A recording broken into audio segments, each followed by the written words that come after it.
Good morning and welcome to the LNG Marketplace Weekly News Flash. Here is the latest news we have selected for you from all over the media.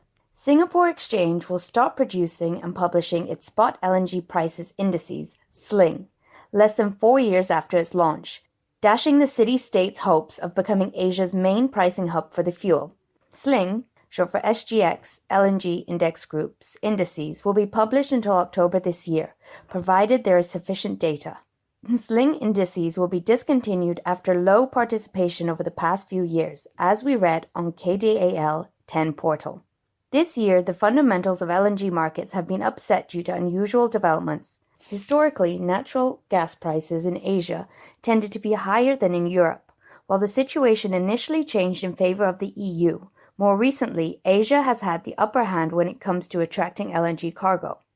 The volatility is due to the small difference between hubs on both continents, which means less certainty for buyers and sellers alike. This was stated in Oil Price and World Oil.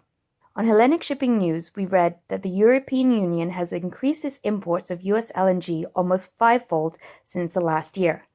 This EC press release comes among Washington claims that the Russian gas pipeline will increase Europe's dependence on Moscow.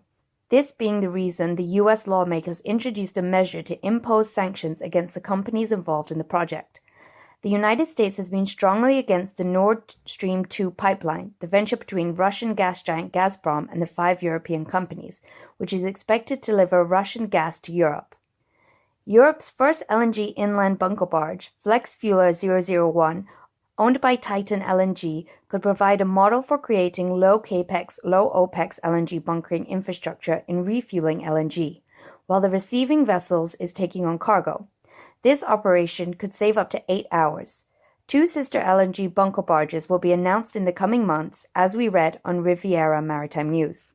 On the same site, we found out that Saga LNG Shipping's new LNG carrier is the first with a LNT A-box cargo containment system, using an IMO independent Type A tank. This innovation enables shipyards to build LNG vessels at more attractive prices. While the concept has initially been focused on the small to mid-size LNG carriers, the technology can be scaled up or down.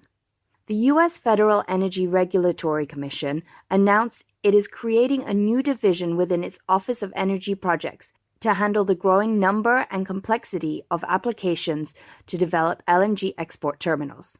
There are currently 10 pending applications and another 6 projects in the pre-filling process. That's according to the Utility Dive website. Let's see what's going on with LNG in the Far East, Asia, and Russia. Japan's LNG demand is expected to revive from mid-2020 as the operators of the country's nuclear reactors might fail to meet the deadline of new anti-terrorism regulations. This might force Japan to fall back on LNG and coal for electricity generation. The additional demand from Japan will bring some balance to the market. This piece of news we found on Hellenic Shipping News.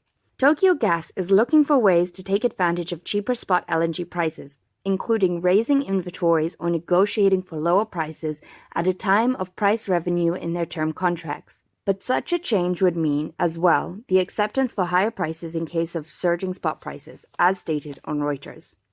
According to Finance Yahoo, China's first major independent LNG terminal operator and gas distributor, ENN, has won a permit to transport LNG carriers by trucks. The company currently ships about 50 to 60 trailers per day on ferries, versus the terminal's capacity to deliver 400 trucks a day. Egypt and Israel are considering the construction of a liquefaction facility on the Red Sea, designed to export Israeli LNG to the East Asian market. The relative advantage of a facility is that it shortens the route for transporting the gas and bypasses the expensive passage through the Suez Canal, as stated on Globe's website. Novatek requests reduction of interest rates for the construction of 15 LNG carriers of the Arctic LNG 2 project at the Zvezda shipyard by asking the government for the subsidy. This news we read on TASS Russian news agency.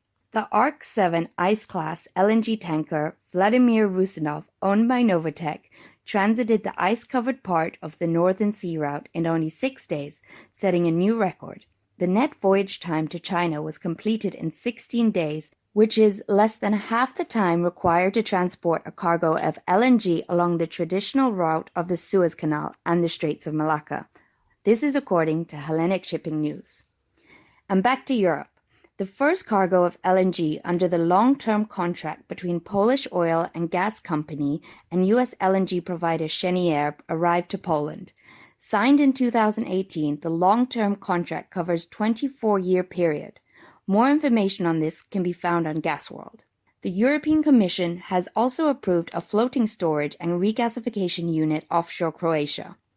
On the other hand, there is a newly commissioned floating storage and regasification terminal in Jamaica. Both news we found on Kallanish Energy. That's it for this week. Tune in next week for more news. And until then, thanks for tuning in.